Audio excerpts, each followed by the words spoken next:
કૃષ્ણ, જય માતાજી. કેમ છો બધા? મજામાં થશો? અમે પણ મજામાં છીએ. અને આજે આપણે બનાવવાના છીએ મેથી પાલક મૂઠિયાનું શાક. જે લોકોને મેથી અને પાલક ન ભાવતું હોય તે આવી રીતના શાક બનાવશે તો તેને જરૂરથી ભાવશે. તો મેથી અને પાલક આપણે ઘરે જ વાવેલું છે, તો આપણે ઉતારી લઈએ. તો આ મેથી છે એ સરસ એવી થઈ ગઈ છે, તો આપણે જરૂર પ્રમાણે થોડી લઈ લઈએ. કારણ કે આજે થેપલા કર્યા હતા ને સવારે પણ મેથી ઉતારી હતી. એકદમ દવા વગરની આ ઓર્ગેનિક મેથી તૈયાર કરી છે.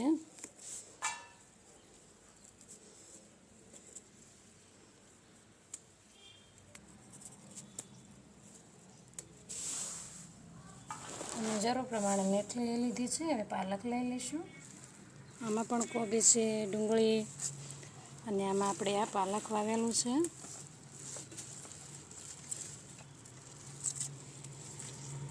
એવું સરસ એવું પાલક ઉગીને તૈયાર થયું છે. અમે ઘરે શાકભાજી જે વાવ્યું છે તેમાં એકેમાં પણ દવા નથી છાંટી આપણે. તો પાલક લઈ લીધું છે, તેની સાથે આપણે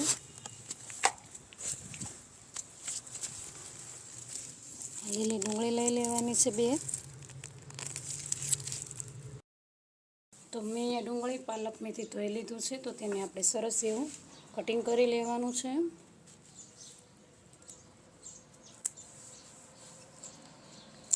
ઝીણું ઝીણું આપણે આને કટિંગ કરી લઈશું.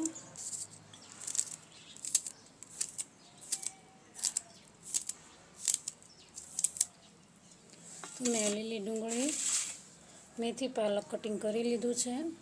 અને અત્યારે શિયાળો છે એટલે લીલી ડુંગળી સરસ એવી મળી રહે છે. તો આ મૂઠિયા બનાવવા માટે આપણે 2 ચમચી ઘઉંનો જાડો લોટ લેવાનો છે. અને 12 વાગી રહ્યા છે એટલે મોરલો બોલી ગયો છે. તેની સાથે આપણે 2 ચમચી ચણાનો લોટ લેવાનો છે.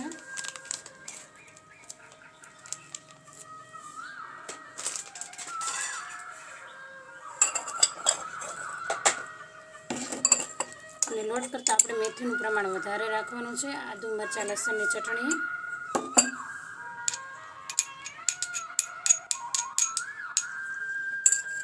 આપણે જે આદુ, મરચાં, લસણની ચટણી બનાવી તે બધી જ નથી ઉમેરવાની, આપણે થોડી રાખી મૂકીશું. હળદર,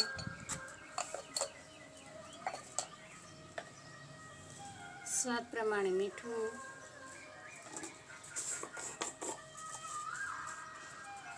અને થોડી આપણે વઘાણી ઉમેરશું.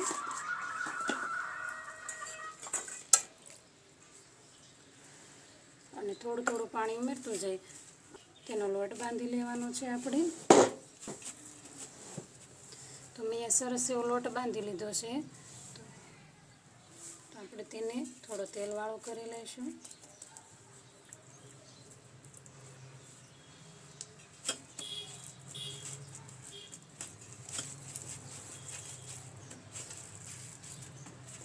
તો સરસ એવો તેલવાળો કરી લીધો છે. તો તેમાંથી આપણે નાના નાના બોલ્સ બનાવી લેવાના છે.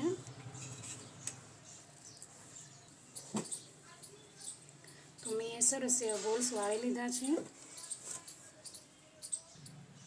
તો મેં ચૂલો સળગાવી દીધો છે ને તેની ઉપર આપણે આ બાઉલ રાખી દઈશું. અને તેમાં આપણે જરૂર પ્રમાણે તેલ ઉમેરી દઈશું. તેલ આપણે ગરમ થઈ ગયું છે, તેમાં અડધી ચમચી રાઈ, જીરું, આ રાઈ જીરું સરસ એવું તતરી જાય તો તેમાં આપણે વઘાણી ઉમેરી દઈશું. તેની સાથે આ લીલી ડુંગળી,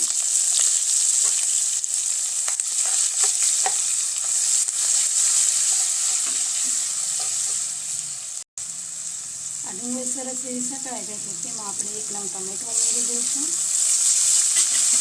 તમે એક વખત તેની ગ્રેવી બનાવીને પણ ઉમેરી શકો છો.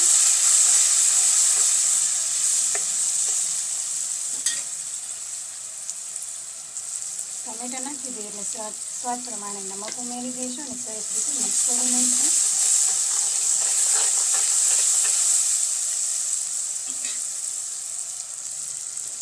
હળદર,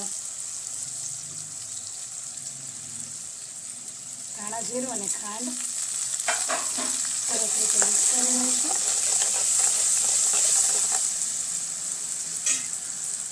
અને તેની સાથે આપણે આ લસણવાળી પેસ્ટ ઉમેરી દઈશું. તેને પણ સરસ રીતે મિક્સ કરી દઈશું.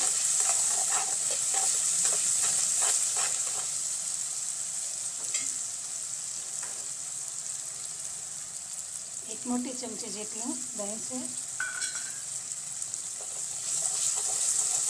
તમારે દહીં અને ટમેટા સાથે ન ખાવું હોય તો દહીંને સ્કીપ કરી શકો છો.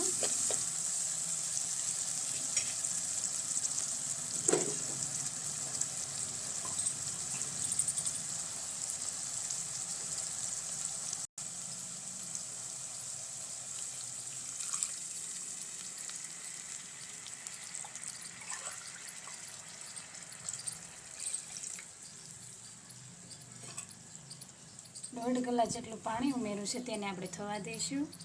આપણે સરસ એવો ઉભરો આવી ગયો છે. તો આ બોલ્સને આપણે તળવાના નથી.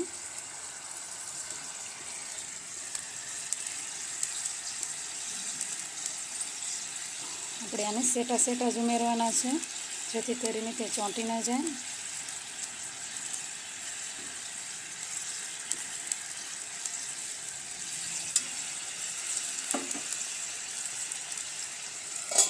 થોડી વાર ઢાંકણ ઢાંકીને ચડવા દઈશું. આપણે સરસ એવું શાક બનીને રેડી થઈ ગયું છે.